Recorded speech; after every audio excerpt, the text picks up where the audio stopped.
dia a todos vocês. Prazer estar aqui no CEPAM.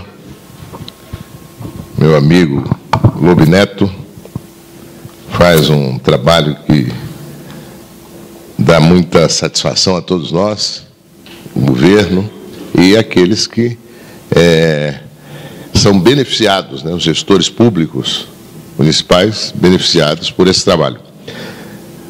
O Marco Antônio Rocha, nosso prefeito, e a Silvia Calu, a presidente da agência que é responsável pelos serviços de regulação e fiscalização de gás e saneamento, e por delegação da ANEEL, da Agência Nacional, os serviços de energia, eletricidade. Eu queria começar, Lobe, já que você fez uma menção ao Pacto Federativo, e que os prefeitos estão sempre muito preocupados e envolvidos com as questões relativas à tributação, a recursos, né, porque tem cada vez mais responsabilidades, como foi acentuado aqui, do ponto de vista da gestão do serviço público, da qualidade. Dizer de uma preocupação minha com as organizações dos prefeitos, as entidades, as associações, locais, como essa que você preside, Marco Antônio, e estaduais e nacionais. Eu sempre tive, sou parlamentar há mais de 20 anos, a preocupação de que houvesse uma ação muito qualificada, muito objetiva dos prefeitos nas negociações no Congresso Nacional e com o Poder Executivo Nacional.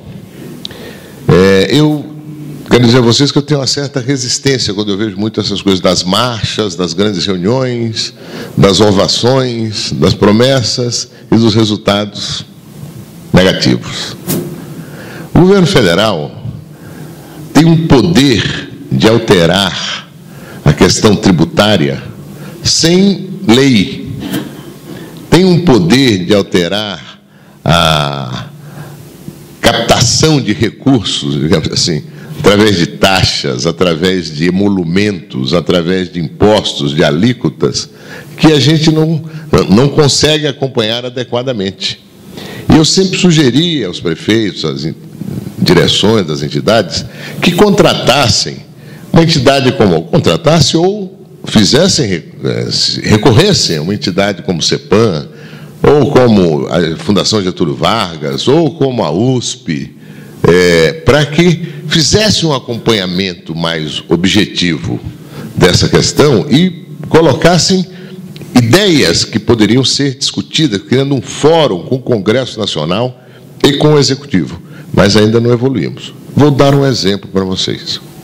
Todos vocês, prefeitos do Brasil, eu fiz uma conta aqui geral, vão perder R$231 mil este ano, supostamente a favor de uma grande causa, a redução do custo da energia. Nós, em São Paulo, dialogamos com a presidenta da República, com o governo, com as autoridades todas, até maio, junho do ano passado, sob o propósito de redução das tarifas de energia, na perspectiva de renovação das concessões das empresas geradoras e transmissoras de energia, não as distribuidoras, as da ponta, mas quem gera e quem transporta ao local de consumo. O governo disse que ia fazer por projeto de lei. Depois, em junho, julho do ano passado, resolveu fazer por MP, medida provisória, que é um instrumento fulminante. Publicou, entra em vigor. O governo fez isso, anunciou isso em setembro. A causa era muito justa, é muito justa, mas o governo anunciou e não negociou, não conversou, não arbitrou, não criou regramento de transição algum. E a comissão que analisou a medida provisória, onde eu fui convidado para falar pelos secretários estaduais de energia do Brasil, eu era presidente do Fórum Nacional de Secretários de Energia, sequer considerou aquilo que eu argumentei lá, quando fui. No dia que eu fui, estavam também o governador de Minas, o Anastasia, o governador do Rio, em exercício, o Pezão, e o governador do Pará, o Jatene. Eles me pediram para falar antes. E, entre outros assuntos, eu foquei a minha explanação no impacto da redução do preço da tarifa de energia para os consumidores residenciais, comerciais, de serviços, industriais, etc., etc., impacto médio de 20%. E disse a eles o seguinte: olha, no Brasil, energia é uma das maiores fontes de ICMS, que é o principal imposto no Estado de São Paulo, o principal imposto do governo estadual e parte muito expressiva da arrecadação municipal. No Brasil, se arrecada 27 bilhões e meio de ICMS em energia, se arrecadou em 2011, desculpe, isso foi o ano passado. 20% disso aí são 5 bilhões e 500 milhões de reais. Desses 5 bilhões e 500 milhões de reais, 1 bilhão 375 milhões dos municípios, 25%. Não tinha um prefeito nessa discussão. Não tinha uma entidade de prefeitos nessa discussão. Ninguém. Os governadores se assustaram muito quando eu falei, e a fala deles passou a se centralizar nesse ponto. Na média, cada município do Rio, grosso modo, hein? Município de Regente Feijó, município de São Paulo, município de Porto Alegre, enfim, vai perder R$ 231 mil ao longo do ano.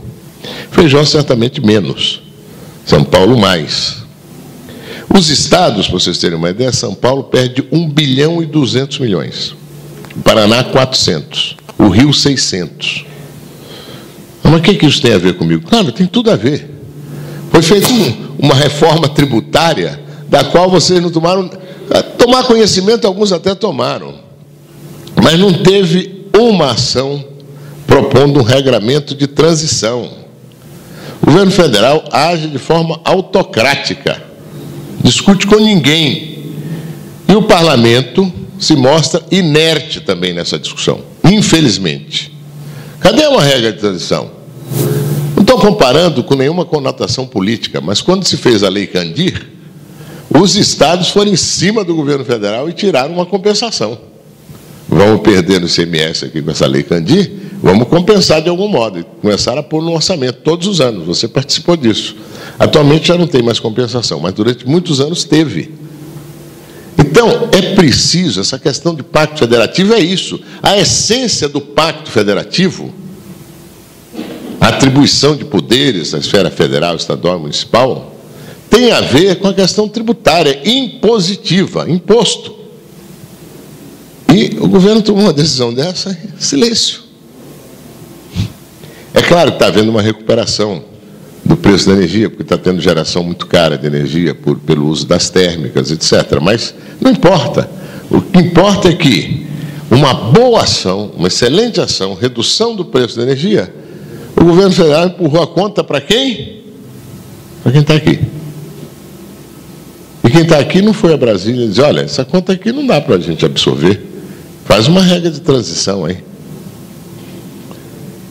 Essa é uma questão, não sei como vamos evoluir nela. Está havendo uma grande discussão nesse momento sobre questão de pacto federativo e questão tributária. ICMS, cobrança do destino, não é? Transferida a cobrança da origem. Enfim, está havendo uma discussão sobre transição, regramento, etc., etc., os municípios deveriam estar mais presentes através das suas entidades, das suas organizações. Por isso é que eu vejo aquelas grandes manifestações em Brasília, atos, reuniões, anúncios, e não se discute a questão central, é como está sendo feita a partilha. O governo tomou uma decisão, uma paulada em cima dos estados e dos municípios. Todo mundo fica intimidado. Por quê? Porque se dá um viés político. Não, quem for contra a redução do preço da energia é contra o Brasil. Que conversa! Nós somos todos a favor do Brasil, dos nossos municípios, dos nossos munícipes, e por isso mesmo nós queremos que isso seja feito dentro de uma regra de transição que nos permita absorver uma supressão de receita. Onde é que vocês vão buscar essa diferença? Como é que o governo federal vai fazer pelo fato da CESP não ter assinado? A EMAI assinou, a CESP não assinou por quê? Porque eles queriam jogar um prejuízo de 5 bilhões e 400 milhões para o governo de São Paulo, para o povo de São Paulo. E nós dissemos, não. Se fizer uma oferta adequada, dentro do que os balanços indicam, nós assinamos. Senão, nós vamos ficar com a concessão até ela vencer. Não é? O que o governo fez? Ele está compensando isso com 8 bilhões e 400 milhões que ele pegou do Tesouro. Mas o governo tem o Tesouro. Nós não temos Tesouro para ir lá pegar 5 bilhões e 400. Nós vamos ter que cortar da energia da educação, da saúde, do saneamento, é ter que cortar. O orçamento é fechado. Não tem margem, o governo federal tem margem. Essa é uma grande questão, que não tem que estar envolvendo todos vocês, mas as entidades, e vocês podiam pressioná-las, deviam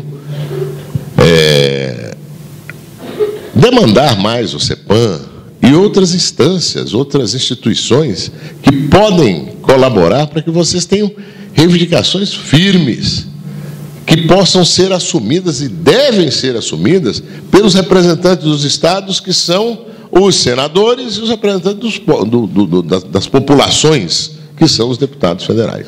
Eu quis fazer essa observação porque me parece que ela é muito pertinente em vista do fato de que o CEPAM tem procurado fazer reunião sobre pacto federativo, esclarecimentos, debates, etc.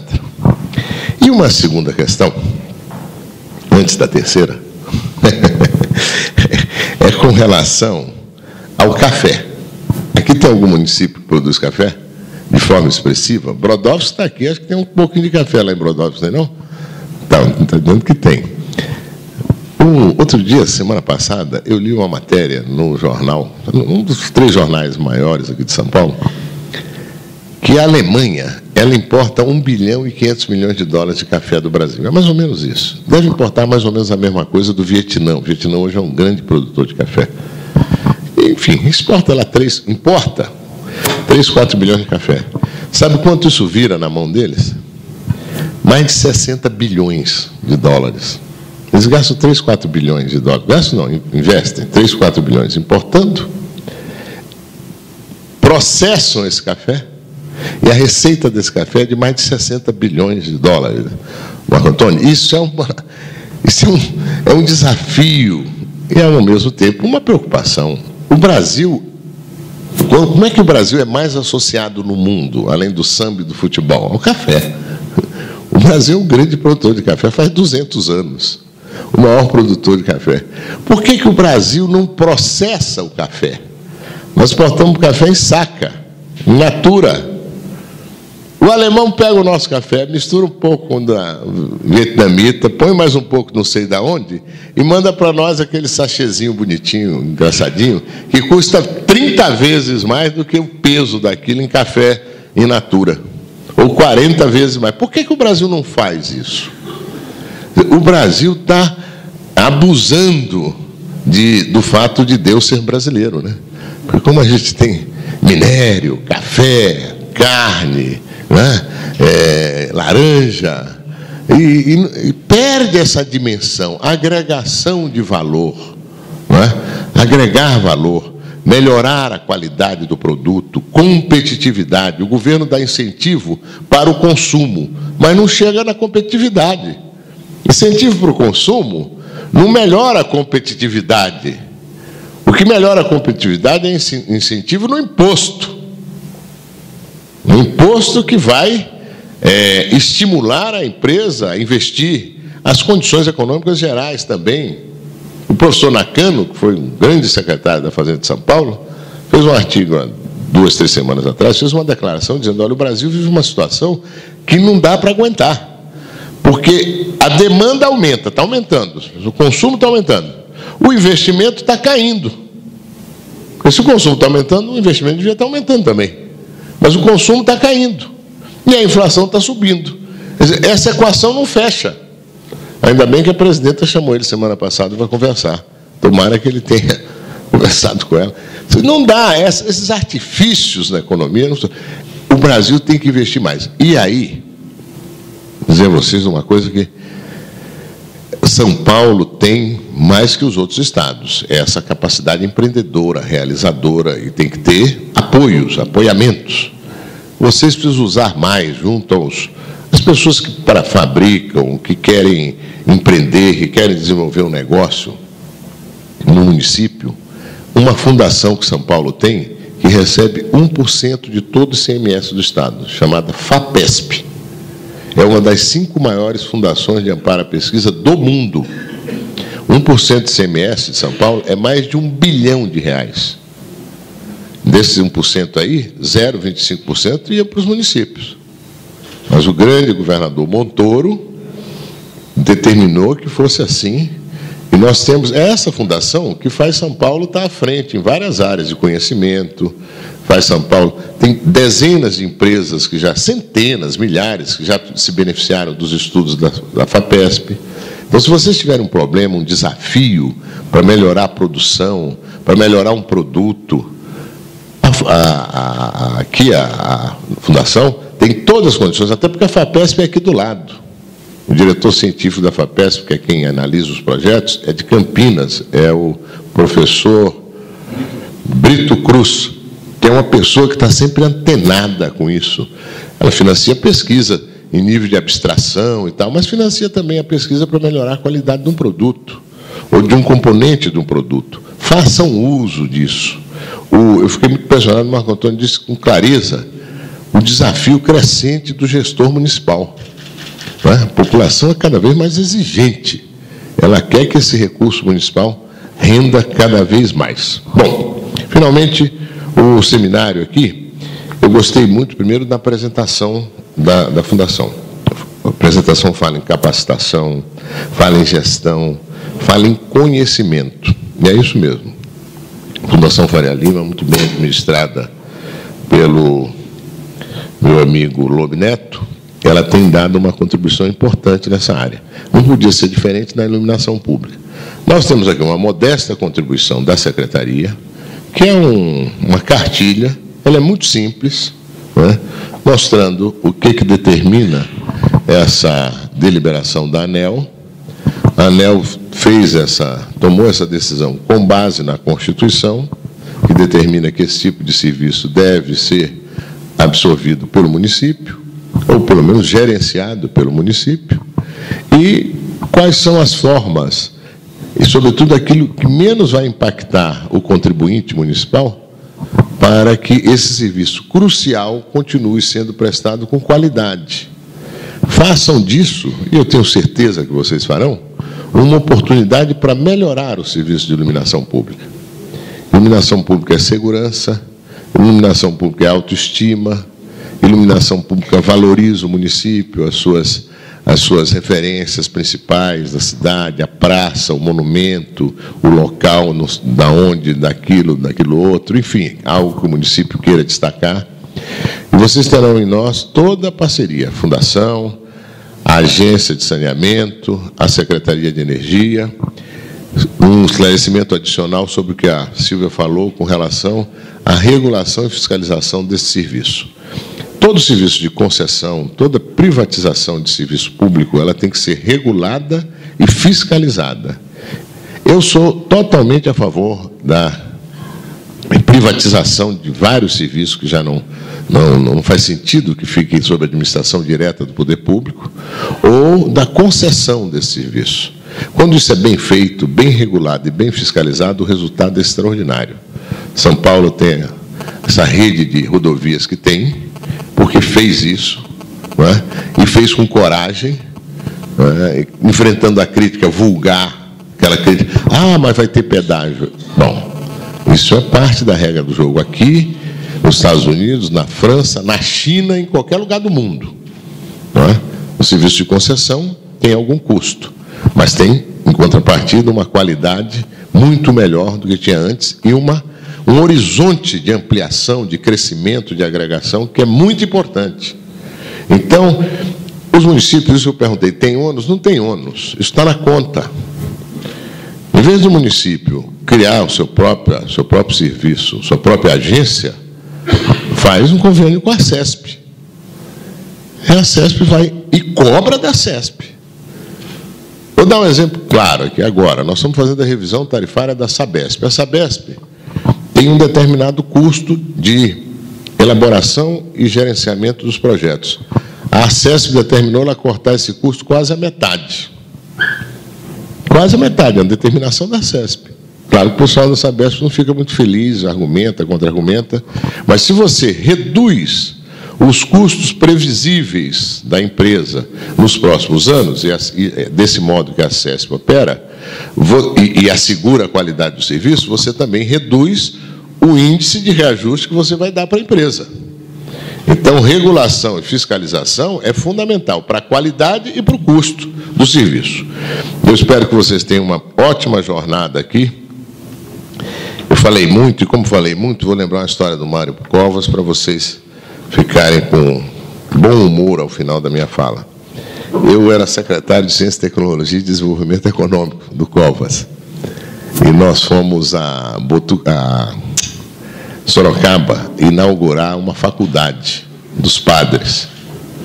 Isso faz uns 15 anos já.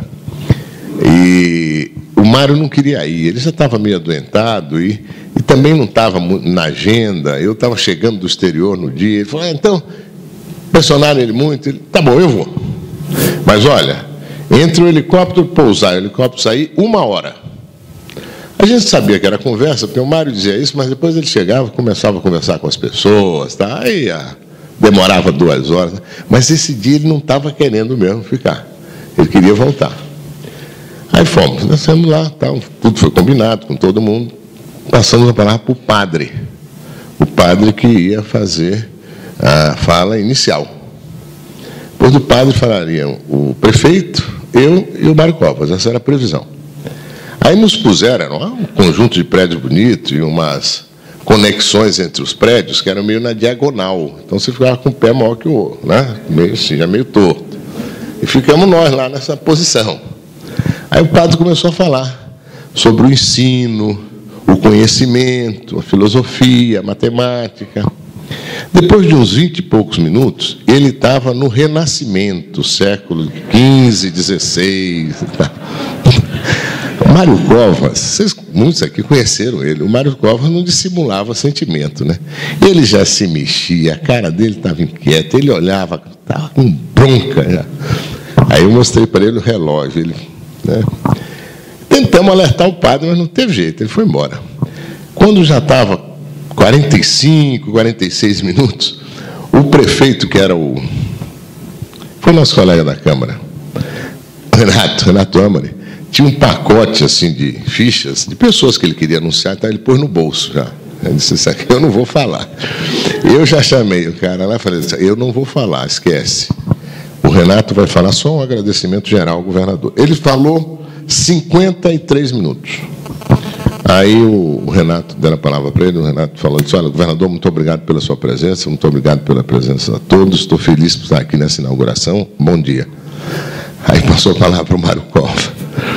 O Mário Covas virou e falou, padre, ele não falou com ninguém, ele falou com o padre.